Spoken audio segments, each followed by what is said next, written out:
Hello, welcome to Vast Media Talks. If this is your first time visiting the channel, don't forget to subscribe for latest content and give us a little like or a comment in the bars below. Right, so today our very, very special guest is garage legend and lyrical genius, Mr. MC Vapour. Did you just have to check that on your screen? You just had to check that on your screen. There because you see down there come up Lowell Taylor and DJ Smoothie. So, don't worry, I've done my research.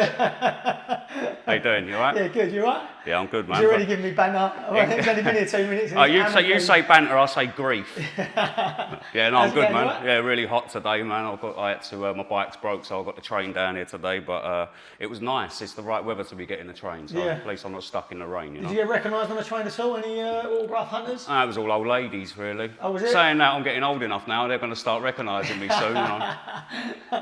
So right, let's get into it. So when did you first start doing like MCing? How old was you? Can you remember? Wow, I must have been when I was about 11, 12, I started getting into the pirate radio scene, and the local music that everyone was into was jungle or sort of the post-hardcore era. So I was kind of a kid in my bedroom listening to pirate radio and DJs and just people who I used to look up to, thinking they're big DJs in the area. These were just local lads, but I was so young at the time I didn't realise that it was just a local. I was listening to local stations that were being broadcast from 4 roads away from me, but you'd never have known, To get a shout out, you'd have to ring a pager line. This is before like mobiles were even a thing, So I grew up listening to that, and I really wanted to get into the whole DJing thing, and like me and some of my friends in school asked for decks for Christmas and things like that, as you do when you're a kid. That was like the latest hype at the time. So got myself a weird set of decks that weren't like Technics or anything like that. They were two completely different, separate JVC decks, but they had pitch control, which was all that mattered to me, because it meant I could line up 2 tracks and teach myself how to mix. So I got a set of decks to start with.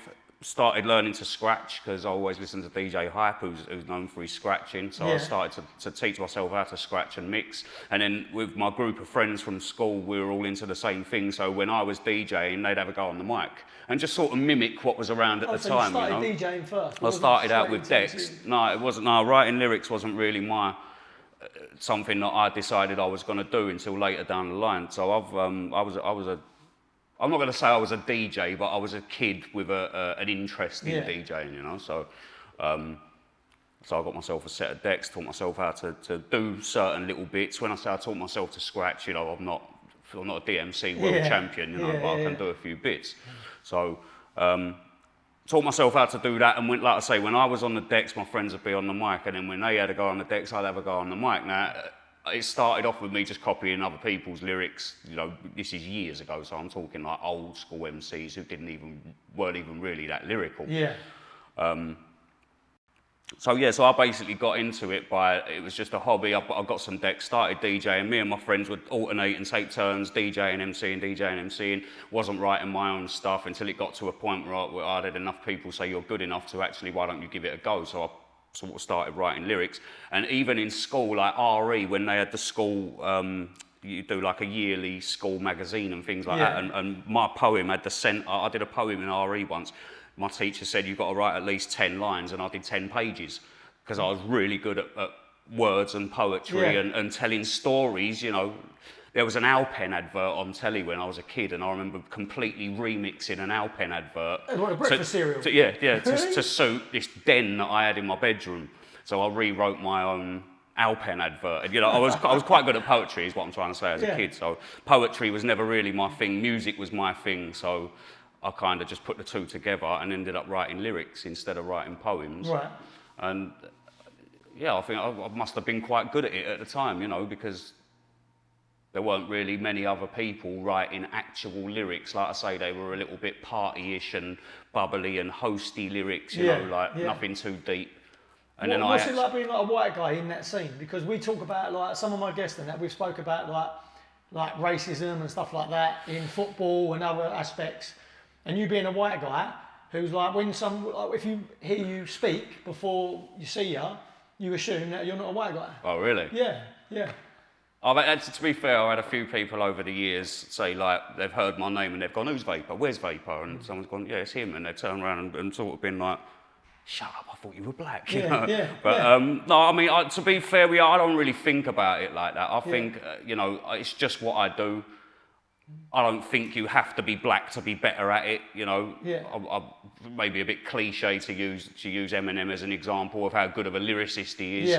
You know, all right, he's got a lot of black influence or whatever. I grew up listening to black artists, my mum and dad's music in my early years, you know. For me, it's never really been a thing of I'm white, so I might not be as good at it as the next man. I've just kind of, you know, I don't. You are what you are. I don't, I don't think of it like that. So I don't really. If anyone sort of comes at me with that sort of energy, we're not really on the same kind of. You know, you're sort of making an issue that doesn't need to be there, kind of thing. You know? Right, so you grew up in what, Romford, the Romford area? I grew up on Harold Hill in Romford. Don't even know whether that's a good or a bad thing. But yeah, I grew up on the rough side of Romford. And I love it, you know what I mean? It kind of made me who I am, you know, gave me my start out, and that's what I was going to say. Like, you asked how I got started, and really it went from when I was still in school. I had an older cousin, my cousin Curtis. He's like 2 years older than me. So I was always I'd hang around with him. I was the little cousin. But some of the people he hung around with happened to be good friends of his who were part of that radio station from 4 streets away that I didn't realise it was 4 streets away. So just hanging around with him, one day I ended up meeting or chilling up a local radio station. And I was really interested in what was going on in the kitchen, you know, because we're all in the front room with bongs and smoking a bit, as you do, you know, and or as you did in the mid to late 90s. And yeah, I said, like, he kept saying, if you want to go in there, go and have a look. You know, like, you've grown up listening and recording tapes at this station for years. The people you've got on the tapes are in the kitchen. Go and introduce yourself. So I was a little bit like... How old was you then when you done that? This is 15. I was 15 because this is just... 15 turning 16 because it was a couple of months before my school exams. Because I remember I'd done a radio show before I went to one of my exams. I had to go from radio and jump on a bus and go to school and do one of my last exams. So yeah, anyway, we ended up in a pirate radio station, and I went next door into the kitchen, and they were a lot older than me, sort of thing. They was all respectful, you know, and also you got an interest, what do you do, and then all of a sudden one of them passed me a microphone. And I had these couple of little lyrics that I'd written. I thought, I don't want to do anyone else's stuff on radio while this is an actual platform. You know what I mean? I'm not in my bedroom anymore. So I just did the couple of lyrics that I'd written. And I ended up still there at 2 o'clock in the morning. And all of a sudden, the phone started to get messages of these people going, this guy's actually quite good. He's actually quite good. And so I just got a little taste for it. And then obviously every opportunity I had, you was on the mic to come back. Flavour. I was up there every couple of days then, you know. That's buzzing. What about like your first, like, because you went on One Extra, didn't you? What was your first sort of radio station, like proper station you went on? Well, you're kind of skipping a good 15 or so Oh, years. really? Yeah, there's been so much. It's like when you ask me about my whole life, the thing as a whole is a complete blur. Because it's been such a journey, you know, and it's like you'll meet someone and that'll be a defining moment for them. I'll meet people all the time who say, "Oh, do you remember I met you? That must have been about 15 years ago." But I'll meet 500 people every single weekend doing what I do. So I never mean it disrespectful, you know. But it's not like if you're going to ask me to remember one specific moment, unless that's a defining moment for me, I don't really remember. It's just another weekend, you know. I've done so many clubs. So many festivals, you're talking, you know, 20, 21, 22 years of constantly doing this. You know, this is my life, it's my job, it's your passion. This is what I do. So, you know, so to answer your question, for me to go from this, when I started off on False FM, which was the local pirate radio station in Romford, started on that. Then I started branching out a little bit when, because around my immediate area, there weren't a whole load of people doing what I do. There was a lot of people interested in it, but if you were one of the people actually doing it, there was a lot of interest in you, you know. So there weren't anyone from my exact area doing what I did. So I was the only one. So I made my name really quickly in my own area. So then, as being the person from that area, other areas start to hear about you. So then I started to branch out into East London, started to do like Rinse FM, Deja Vu FM, and a lot of places where, you know, a lot of people who are really famous now, they all started out on these stations. Right. So, so yeah, I went to like Deja Vu and done all these East London stations, and then you'd start getting other stations reaching out to you.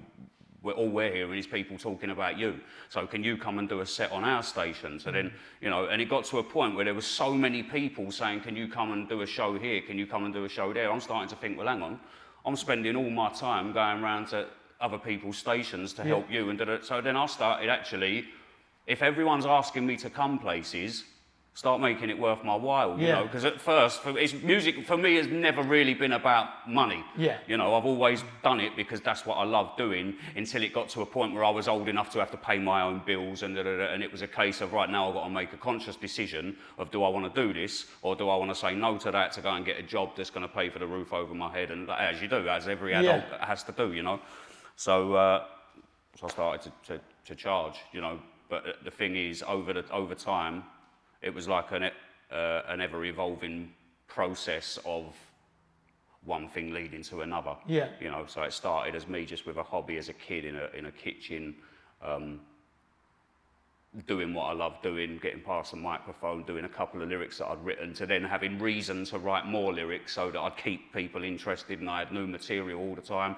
All of a sudden, before I even knew it, I was like this fully fledged MC in the local area, or so I thought, because I didn't actually realise how far this radio station was reaching, or downloads were a new thing. So there was local people listening to my little sets as a nobody on False FM, chopping them up into little minute-long MP3s and putting them on forums, which were big at the time, for people to download.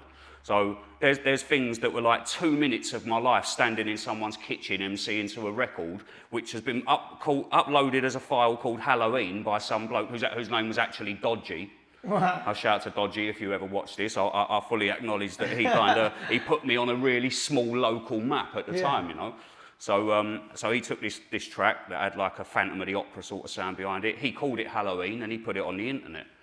This Halloween clip went around the world. Like, I'm sitting in Romford, not knowing what's going on outside, and this thing really did go around the world via Bluetooth. And how old was you then when that one went out? And this was when I was about 18, something like that, 17, 18. So I'm still in kitchens in the local area, thinking I'm just doing a little bit and having a bit of fun. And little do I know, there's actually a hype building for me, not only in my area and not only in my own country, but there's people like this is getting passed on Bluetooth and going all around on little forums, and there's people in Australia who know about me, and I don't even know they know about me. So, so I just carried on doing my thing, and then all of a sudden, I had the manager of the station say to me, "I've got someone I want you to meet." So he then takes me to some producer around the corner who lives in a big boy house, and I'm bowled over by these gates, and I'm thinking, who's this I'm meeting? You know? So I meet this producer, and he says to me, just take the mic and just record something, and just leave it with me, and I'll do what I can. Long story short, I go back a week later, and he's got a finished track. I'm on it. I pick the beat. My lyrics are now incorporated into that beat, and I've got a song, a proper recorded song in the studio. So I'm thinking, all right, like, this is when I'm actually thinking, nah, this is actually something, you know what I mean? I'm known as MC Vapour by everyone I'm walking past. I'm actually starting to get responses from people going, oh my God, you're that voice I hear on the radio, you're him. So now I'm sort of starting to accept that I might have done something right here, you know? So again, long story short, the track's getting played on the local radio stations, and people are now acknowledging me as a pretty well-respected local artist. I'm still saying local. Was this like in the 90s? This is like late 90s? This was, well, I made the track in 2000. Right. So like the first time I ever went on radio was 1998. And I spent a couple of years just doing the local thing, made the track in 2000, and then that came out in August 2000, and I think February or March of 2001, I get a phone call from someone saying, your track that you made, DJ EZ's just put it on Pure Garage. Shut up. Yeah, so I'm like, everything was always taken in stride, you know. Yeah, I've never sort of been a, oh wow sort of person, you know. Yeah. I was like, oh, that's cool, you know what I mean? Let's see what. Never expecting this thing to be a international multi-platinum, you know what I mean? So these albums are popping off like when they're being released. What song? School Chat? Yeah, Move Your Body, yeah, the one I remember when I was at school. So that was the track that everyone was knowing me for, and got out far enough as a single to actually sort of put me on the map as an MC. So yeah, so then I've done that. Pure Garage comes out, and that was pretty much it. When that track came out, that's when my phone started going mad. That's when everyone you knew know, and that was like Vapour's a thing, Vapour's popping off. Would you say that's sort of like when you, for lack of a better word or sentence, made it? Yes, definitely. That was the track that made me an official artist and put me on the map, and I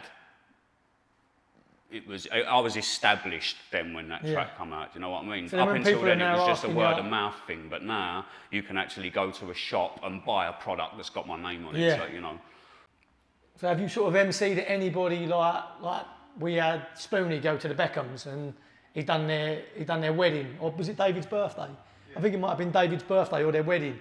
Have you done anything like that? No, not that I've actually been officially booked for, like, to come to their event or their home or anything like that, but I've met some interesting people along the way, like, over the years, you know. Like you said about the Radio 1 thing where I did, or BBC Radio 1 Extra, where I was there with Mr. Jam and all the Corrupt FM boys, you know, so all of these people also, you know, grew up listening to me when they were younger. Yeah, Shola Rama, MCDT, Stormzy, Big Nasty, Craig David, you know, that was just one place at one time. So you do meet interesting people, but, you know. What about Stormzy? I go some places and I'm the interesting person, believe it or not. Well, you're like, Stormzy's like smashing it at the minute, and he's just done another collaboration with Ed Sheeran. Yeah. Would you ever do anything like that with Ed? Ed Sheeran as well. I spoke to him before he was even famous, sent me a message on Twitter saying, oh, you MC Vapour, the guy that does the fast lyrics? And I said, yeah, that's me. He went, I sat next to my mate who I sat next to in geography, absolutely idolised you, would not shut up talking about it. So I'm saying to Ed Sheeran, oh, no worries, we'll do a little track then, if you know what I mean. I'm still around. Have you done anything with Ed yet? Well, no, he was like, all right, I'm just in the studio, I'm sorting out a few bits and we'll be in touch. After that, he blew up worldwide. You can't even contact him now. Really? Well, he tunes into the show, doesn't he, Ray? So he tunes in the Vast Media. So Ed, if you're watching... Don't leave me hanging, Ed. Hey, come on. There's ginger in my family too. Oh, that's brilliant. So, like, now you produce music as well now? Yeah, it got to 2002, kind of carrying on from where we left off. You know, EZ put my track on the map with the Pure Garage thing, and then... So because I started to make a name for myself on radio, now my friends from around the area who were like serious about DJing and things like that, I then sort of helped them out, the ones who I knew were good, sort of filtered out the rubbish, took the good ones, helped some of my friends get on radio, and we was all sort of back scratching, you know, you help me, I help you. My friend, whose name was DJ Easy at the time, funnily enough, he had to change that pretty shortly after with EZ being around and things like that. He's now like a big house DJ. His stuff's going all over the world. But he was a producer he had a computer, you know, and was learning to produce from early in like 2002. So I did a couple of tracks with him because I was now on the let's make some more singles to put out. Yeah. Instead of just MCing randomly in people's kitchens and doing pirate radio. Now I'm actually looking to put stuff out, official things, you know. And then that got us to like 2005 when some more friends from the radio station started a record label. Come to me and said, we want to sign you. We've got an idea for a record label. We want you to be the artist on it. So I signed to them in 2005. I was with them for a year. What was the label? It was Paromi Records. And it was, like I say, it was good friends of mine at the time, but I think we all had different ideas and different reasons for being in it. I wanted to like complete artist freedom, whereas they were a business and they wanted certain ties and certain things back out of it, and you know, so it was a little bit. After a year, we realised that we probably all wanted different things, so we didn't re-sign after a year. But within that year, I had an entire year with a studio provided, a proper purpose-built studio to record music. So I came up with a lot of tracks. You know, they asked me to come up with an album. I came up with 22 tracks, completely sort of finished and ready to be mastered and from start to finish. Yeah. So I had a lot of good ideas sitting there that then didn't get put out. So I thought, all right, I'll do my own thing for a little while. And for a couple of years, I just kept making tracks with people, and the music was getting better, and the people I were working with were getting a bit better. It was getting a bit more serious by now because I'd done it for a few years. So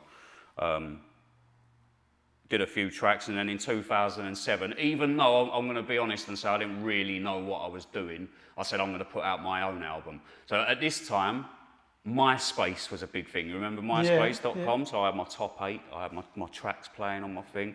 I thought I was doing big things on MySpace. Thought my MySpace was popping with about 10,000 followers or something like that. And so yeah, I started putting my tracks on there, and my tracks were getting quite a lot of plays and things like that. So I thought, what I'm going to do is I'm going to put a CD together and get some artwork done. So I started speaking to an artist who was interested in graphic design and that, and he done me a front cover and a back cover with a track list, and all I did was burnt my own CDs. I had 100 CDs pressed with the artwork on the actual disc, so it looked half decent. Well, not me writing with a marker pen, you know what I mean, because that would have looked terrible.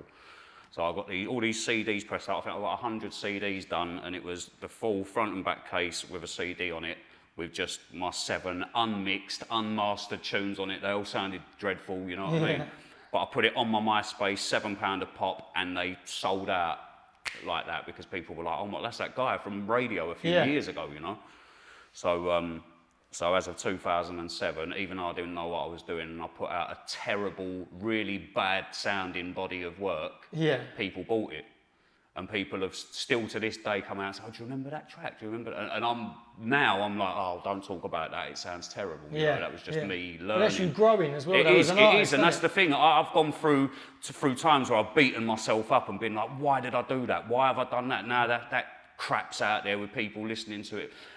And then it kind of, you learn from it and you realise that it is all part of a journey. Yeah. You know, I didn't know what I was doing. MP3, when Move Your Body come out, the school track, that sold 5,500 in the first 2 weeks. That's selling vinyls in shops. That's not that you buy a record, you can take it home, hold it, read it, listen to it and play it and put it back to, you know, you can touch it. Yeah. With an MP3, that was all gone. So I had to work out how to sell myself and market myself without actually having anything. I've got to convince people to, you know, the music's got to sell itself, because the front cover ain't going to sell. You ain't going to get a front cover anymore. Yeah. So it's all part of a journey. Like, I put out a terrible thing in 2007. There were some good songs on it, but they were such bad quality, you can't listen to them songs and enjoy them as much as you can with today's sound quality. Yeah. In, say, 2015, I think it was, I really started getting into the Snapchat thing, and my following, I don't even know how it happened, but my following just really took off, because I was working with a few people who were like social media influencers and things like that, and I just started to get into I was doing loads of stuff on Snapchat, and people were saying, follow this guy, he's because I'm a bit of a joker as well, you know, I'm not just a straight-faced music or nothing else, you know, got a good sense of humour, so.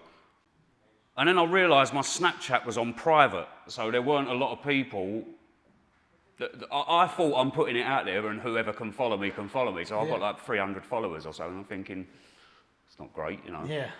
And then someone said to me, I can't see anything you're doing, and sorted my Snapchat out for me, and my Snapchat was on private. So I made it unprivate, and all of a sudden, these views went from 300 up to something like 12,000 in one snap. Really? So I thought, oh, okay, so everyone who's followed me but couldn't see it can now see it. Yeah. So I started playing on it and getting people to follow me and saying, like, you know, doing funny little stories and jokes and just constantly messing around.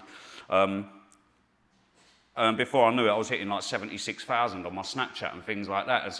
And people were really sort of becoming everyday followers of what I do on my Snapchat. So did people approach you then to sort of become like an influencer? Because that's normally the progression, isn't it? That's how it sort of works.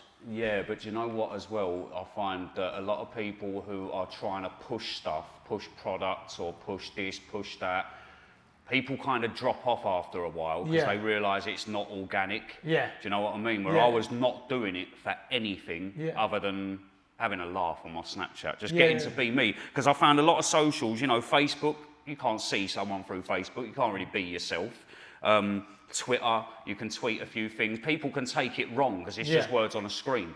But with Snapchat, it was a way of me actually showing, like, you could see my face, you could see if I was being cheeky or sarcastic or joking, and I got more of a platform to be myself. So a lot of people started following my Snapchat, and it done a lot for me, I think, Snapchat, because it kind of, a lot of people were seeing that I was getting popular through Snapchat. And I've done a tour with Dapper Laughs. He asked me to go on tour with him and do a tour of the UK and Ireland.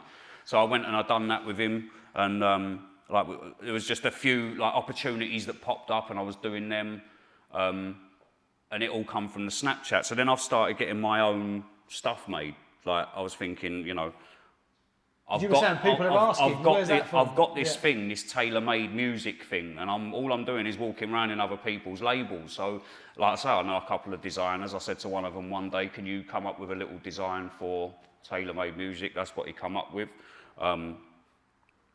So I got a couple of T-shirts made. And all of a sudden, with all the people following me on Snapchat, they see that every day I've got a T-shirt on, it's got this same logo on it, different colours, you know what I mean? I like that T-shirt, what's that mean, you know? And I'm saying tailor-made music, it's my record label, it's just me advertising me kind of thing. And then people started to say, well, I'll have one, you know? So I started to think, well, hang on. Then a few people started to, oh, I'll send you this, I'll send you it on PayPal, you know what I mean? They send me the money, I'll get the T-shirt, it gets delivered straight to them. All of a sudden, people are popping up in photos wearing my logo. And then people started saying, hats, what about hats? I started to just look into it. If people want hats, I'll look into it.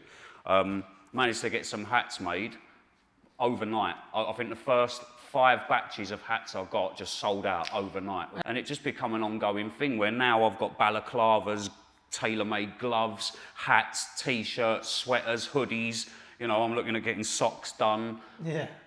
You know, it's just not yet, because I've looked into things like that, and it's all like a whole load of effort for, you know, like I say, I'm not a clothing line. I'm not trying to have everything available. It's just stuff for people to wear to shows that I'm at or whatever to show support.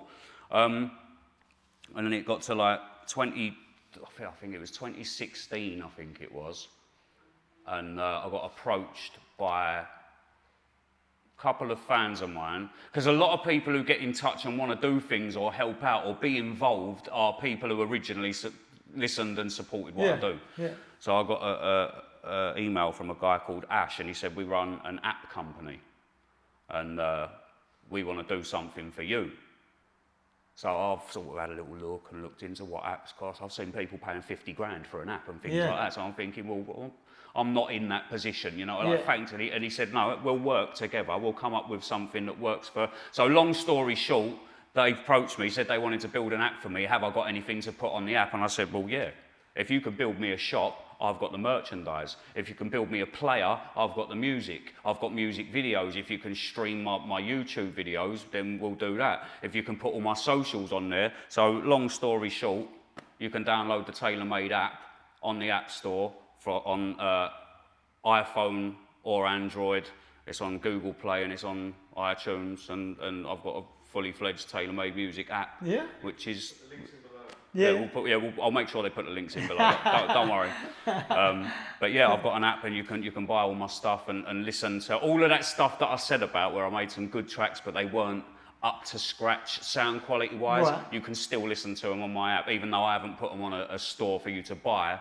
You can still listen to them on my app. Oh, right. So, that's quite clever. I don't know any other artist that does that. Neither do I at the moment. There's a lot of people saying, wow, you've got your own app. That's mad. That's like, how do you accomplish that and things like that? But it's just people wanting to help out, get involved and work together as a team on something, you know, and it's all supporting and building my vision. So, you know, and there's a lot of people who say to me, like, you should be so much further than you are. You should be, so, you know, where I don't even know who to use as an example, but there's British artists who I introduced onto stage in 2000 who are now touring America and things like that. And people say to me, you know, it could have been so much bigger, but if I'm totally honest, I've always been such a creative mind and such an artistic person not a business person. Yeah. So that's why I say when it comes to the whole doing paperwork or things like that, that kind of takes that's when my brain goes, no, that's not what I do, you know. Have you not been tempted to sort of get a manager or get? Well, I have, but it's always been a thing where it has to be someone you can trust as well. Yeah, but it's not even that. You have to know someone who knows exactly what they're doing, and I always find that I end up doing half of the job that I don't want to do. Yeah. You know, and everything that takes away the interest from my creating and my artistry and everything like that. When it comes to, do I want to run this business and run that bit? I'm not business minded like that, so I probably could have, if I'd have been a real shrewd businessman and been like, you know, I want money for this, money for that, I might have been a lot further than I am today. I don't know, I'm just being honest. But the thing is, what I chose to do was be true to myself and enjoy my journey, and wherever it takes me, you know, listen, I'm in Croatia next week performing at Outlook Festival. It's one of the nicest beaches I've ever been to. I'm getting paid to be there. You know, a lot of people pay every year to go on holiday and things like that. There's definitely perks to being an artist, but, you know, I've never been someone who's been chasing the whole business side of it and trying to make, like, the money has never taken over my music, if you know what I mean. Yeah. As long as it makes me happy, and having to chase money all the time doesn't exactly make me happy, if I'm being honest. You get people who are born to make money. That's all they want to do is make money left, right and centre, you know, and they're businessmen. I'm not a businessman, I'm an artist, so, you know, for me.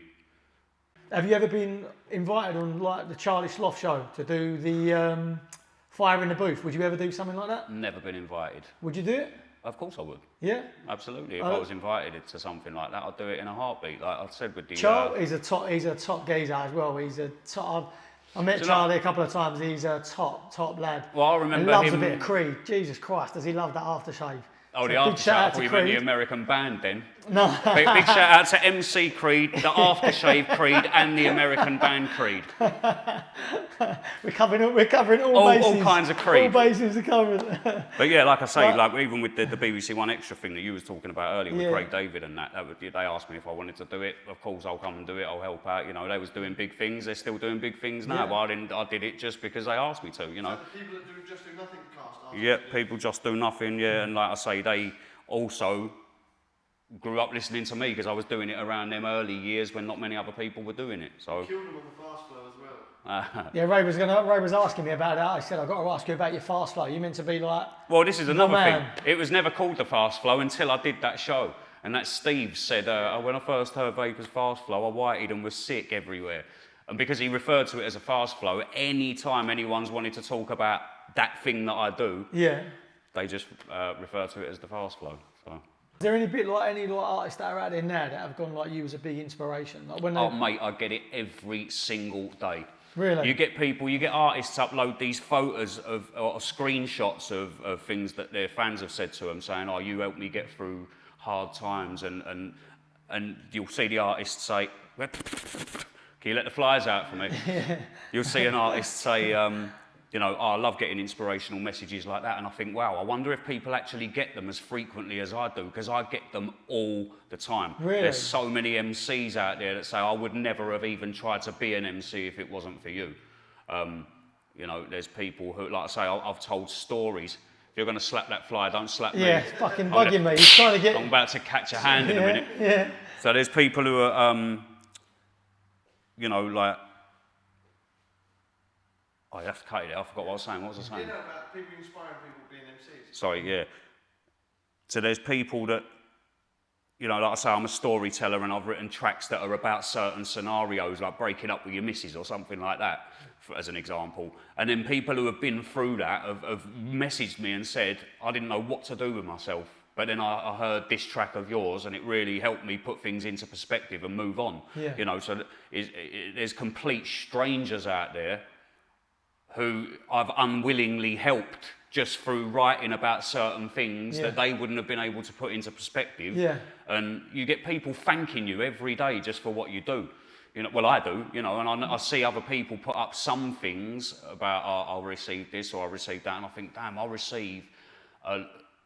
get a lot of love, man. I'm really grateful for it. Because the thing is, as well, when I was doing Lit and Live with Dapper Laughs, there was, you know, the actor Nevern. We we was all sort of joking live on, it was that we were recording live on the internet, and he was going through comments of people slagging off or like internet haters, you know what I mean, keyboard warriors, and he said, he made a point of saying, you know, I've noticed Vapour never gets any hate. People either show love or don't say anything at all. And that always stuck with me, because I remember thinking I'm really grateful for that, you know, because people could be jealous or bitter or whatever, you know, putting in their opinion that means nothing, but because the comment section is there and they're able to, they want to try and chat shit. Yeah, you get trolls, didn't you? You always get trolls, but I don't. If you read the comments underneath my stuff, I don't really get that much hate.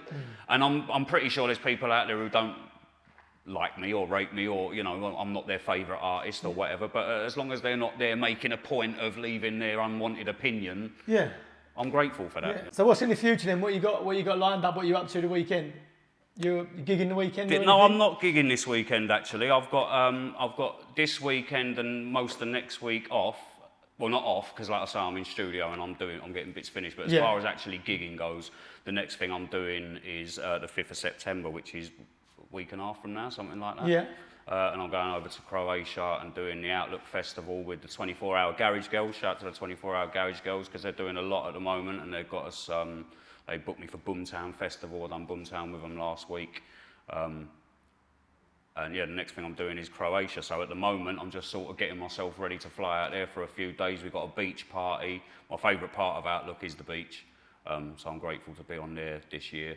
And then we've got a boat party as well. Last year, I was there last year as well. The boat party sold out in 8 minutes. 8 minutes? So we tried to do it again this year, and this year it sold out in 2 minutes. So we're obviously doing something right. So what's the goal for next year? Sell out in what, a minute, 30 seconds? The goal for next year is probably headline on the main stage. Yeah? No, I don't know. Not too You heard it here first. You heard that here first, yeah? Not Headline too sure on the I main see that stage. happening in such a short space of time, but you know, a lot can change in a year, so we'll wait and see. You said about headline on the main stage. Would you ever do Glastonbury if you got invited to do that? I've done Headline? Glastonbury. No, headline. Oh, headline. Oh, yeah, I think that's a million miles away, you know. But, You reckon? Yeah, definitely.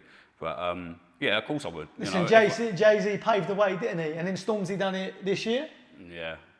Yeah. So you never know. Vapour next year. Hey? Like I say, there's a lot of business going on behind that, man, and I'm not the biggest businessman, but you know, I done Glastonbury in 2017. Yeah, on the what was it called? I'm gonna forget this now. But the pyramid's the main one, isn't it? It was. Race check-in. It was. Oh shit! There's a Shangri-La. Shangri-La was the name of the stage I was on. Right.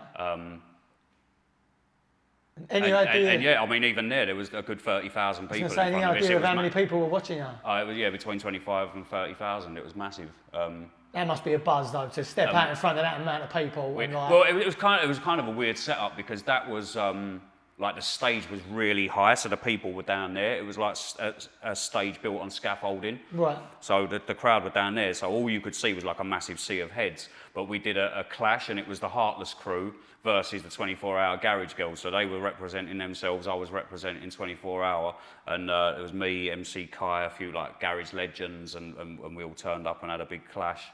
Yeah, it was a good night, but I mean, that for me as well, like I say, there's always so much going on that you'd think like Glastonbury would be this massive moment, but I had to do Glastonbury, quickly go and jump in the car to go to Bristol Airport to fly to Barcelona, because I had Garage Nation in the Sun the next day. So I was on stage at Glastonbury at like 2 o'clock in the morning, and had to be on stage in Barcelona for 12 o'clock midday the next day. So I had to quickly catch a flight. And how did you cope with that? Like...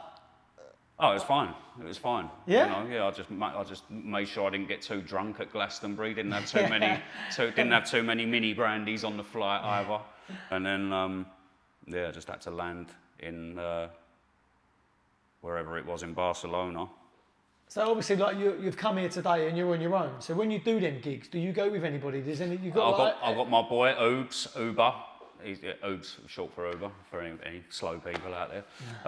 Yeah, Oobs loves getting involved. Met Oobs in like 2016. He was a cousin of a friend of mine who's a rapper, and he was like, I was in his cousin's studio, and he contacted his cousin and said, "Is that Vapour?" Like, Vapour, yeah. Is that Vapour? Like, And my boy said, yeah, he said to me, like, my cousin wants to meet you, can he come down? So Ben come down, and you know, some people you click with, some people you don't. Me and Ben clicked straight away, and he was like, and that night I had a booking in Birmingham, so he said, can I drive you, can I come along, sort of thing. So we all jumped in the car, and I've never gone with anyone else since.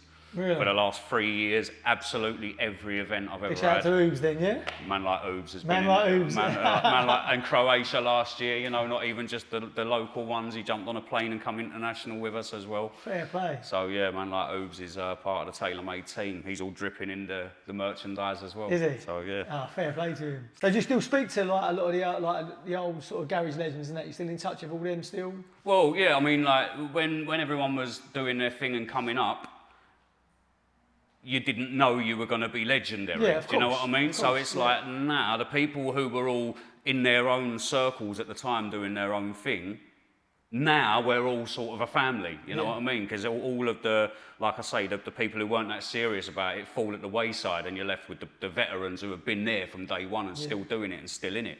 So it's, you know, like you get a Garage Nation festival, for example. You'll get Garage Nation Festival and every big garage artist will be there, and we'll all be backstage, and everyone knows everyone, everyone's cool, you know what I mean? So yeah, I still speak to everyone who's still involved in it. The ones who fell at the wayside are off doing whatever they're doing. You don't see them anymore. So yeah, I mean, like, whereas a thing you say, am I still in touch with them? We're more in touch with each other now as a group of legendary artists than we were when we were young up and coming artists doing our thing. Yeah. You know, so yeah, I mean. Oh wow, I've got loads, man. There's loads of us. Scott Garcia's my boy. Cartier is like, he come along later. He hasn't been around as long as a lot of us. Cartier's my boy. MC Creed's a good friend. Kai is a good friend. I could go on for ages, you know. I remember the first time I met Majestic as well, and he was like a kid in awe, you know. I don't mean that as any discredit, because he's massive now. He's on Kiss, he's doing his thing, and he's smashing it. But the first time I met him, you know, he's put out tweets and things before that have said, you know, if social media had been around when Vapour was around, then I was basically the first ever viral MC. And a lot of people agree with that, because I went viral via Bluetooth, which was the only thing that could spread you enough back then. You know, so there's a lot of people who are like big names who I'm good friends with, you know. Brilliant. Listen, it's been an absolute pleasure. Thank you very much for having me. Absolute legend and superstar.